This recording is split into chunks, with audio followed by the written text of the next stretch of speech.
Se você é um marido evangélico fiel, não é por amor à esposa. Você sabe disso. Se não sabia, vai ficar mais fácil visualizar hoje.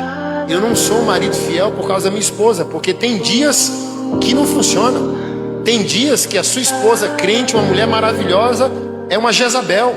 Mais te perturba do que te abençoa, sim ou não?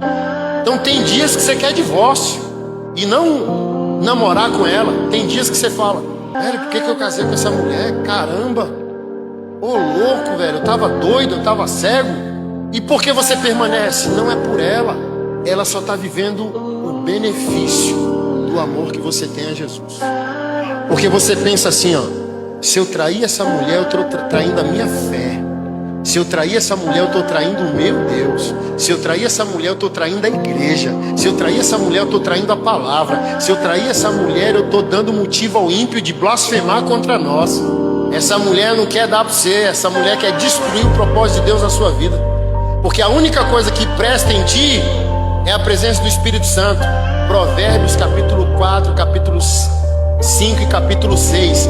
A mulher imoral sai em busca de vida preciosa. Nenhuma mulher quer dar para você. Satanás só enviou mulheres para destruir o propósito de Deus na sua vida. Interessante é que eu estou com a minha esposa há 12 anos. De casamento já são 10 anos. E durante todo esse tempo, naturalmente, nós já tivemos conflitos e desentendimentos, mas eu nunca me vi pensando dessa forma e com essa qualidade de pensamentos que ele relata aí nesse vídeo. Quando minha esposa e eu tivemos um conflito há alguns anos atrás, o meu dilema sobre os nossos impasses era apenas se, por causa desses conflitos, se talvez nós não fôssemos realmente compatíveis ou ajustáveis um com o outro. Afinal, numa relação cuja essência é a interação entre duas pessoas, seja a harmonia ou seja uma confusão, isso sempre vai ser o resultado da ação de duas pessoas, e não apenas de uma delas. Porque, sinceramente, nesse tempo todo de casado que eu tenho com a minha esposa, eu nunca a vi como uma Jezabel ou como uma perversa sórdida contra mim. Meu Deus, se eu chegasse a ter esse tipo de constatação, não haveria casamento para mim. Eu ainda fico aqui imaginando a ingenuidade ou a decisão deliberada de não querer enxergar de que pau que dá em Chico, dá em Francisco também. Porque se ele pensa assim da esposa dele, imagino que a esposa de um sujeito como esse não pensa dele também. Deve ser uma intimidade danada, para não dizer o contrário, não é verdade? Por outro lado, vejo que ele ainda diz que nesses conflitos entre o casal, o que mantém um cara junto e fiel à sua esposa não é o amor, mas sim, falando em outras palavras, são interesses particulares dos quais a mulher é tratada apenas como um meio que viabiliza o sujeito de conseguir e manter tais interesses. E dentre tais interesses, ele mesmo citou um que, na minha experiência de observação de casamento de gente religiosa, esse é um dos principais motivos deles manterem um suposto casamento falido e desajustado, e que nada mais é do que a preocupação sobre o que as pessoas vão falar se eles, porventura, assumirem a verdade existente entre eles e se separarem. Que é quando ele fala sobre dar motivo para o ímpio blasfemar contra eles, sabe? E olha, embora eu até concorde com ele de que com a maioria dos casamentos é realmente assim que funciona, ou seja, numa relação baseada no ego e nos próprios interesses, e não no amor. Eu só não o vejo dizendo que não era para ser assim, de que o objetivo e o desafio a ser alcançado é justamente transformar o ego em amor numa relação com a esposa. E não se dando por satisfeito, só porque não se separou, ainda que se mantendo junto, sem amor, e baseado apenas em interesses particulares, dentre eles a famigerada preocupação do que os outros vão falar, ou do que os ímpios vão falar. Imagina uma relação dessas. Ninguém fala nada do lado de fora, mas o que eles vivem do lado de dentro é uma tremenda mentira. Meu Deus.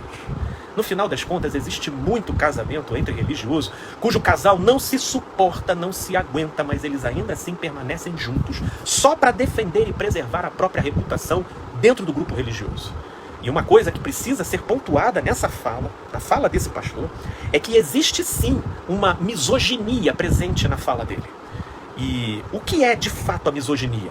A misoginia é um ódio mesclado com um medo e que aciona no sujeito mecanismos de ataque, horas de defesa contra aquilo que ao mesmo tempo o seduz e também o desestabiliza e o ameaça. E no caso da misoginia é essa disposição mental voltada contra as mulheres. Psicologicamente, as razões de como se forma essa disposição mental no sujeito podem ser as mais diversas. Mas, no geral, essencialmente, qual é a origem da misoginia? Sem dúvidas que ela vem do preconceito que se faz sobre o outro. E que nada mais é do que um juízo parcial, tendencioso e unilateral por parte de um sujeito que sempre atribui o mal e a razão de todos os problemas no outro, mas nunca em si mesmo. Logo, fica claro entender que a origem do preconceito, ele nasce da cegueira da própria pessoa em se enxergar. Porque se tem dias que a esposa vira uma Jezabel, tem dias que ele vira o quê? Isso não é considerado na reflexão, percebeu? Porque entendam, ele falando sobre como que a mulher atrai os homens, o tesão, o desejo e a atração por uma mulher ou por qualquer outra coisa, não é um poder que vem do outro, é uma disposição que nasce dentro de nós.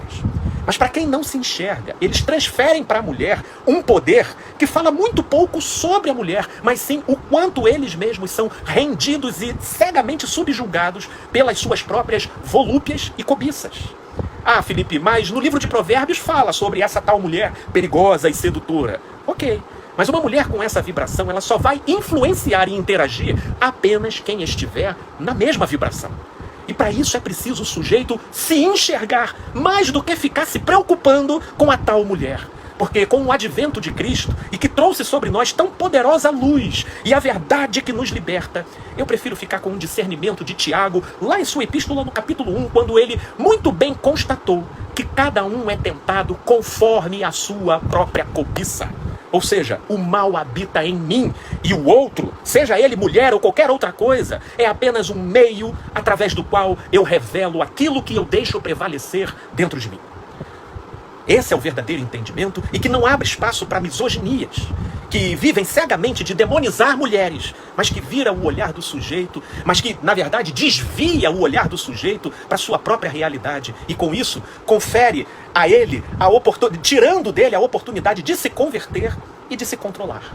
Conclusão: amem suas esposas assim como Cristo amou a igreja. Esse é o desafio. Não se contentem em permanecer numa relação adoecida, só de fachada, sem amor, apenas para preservar a reputação diante dos homens. Até porque vocês conseguem imaginar Jesus pensando: eu vou manter a minha fidelidade a Deus só para essas pessoas não falarem mal de mim? É claro que não. E a gente pode até estar muito distante do que seja o verdadeiro amor. E eu me incluo nisso. Mas uma coisa é a gente continuar se esforçando para alcançá-lo e mirando nele. Mas outra coisa é a gente desistir e querer normalizar o nosso egoísmo como um suposto padrão para reger a nossa fidelidade e os nossos relacionamentos. E pior, colocando a culpa de todos os males sempre no outro. É para pensar, gente boa, paz e luz, meus amigos e amigas.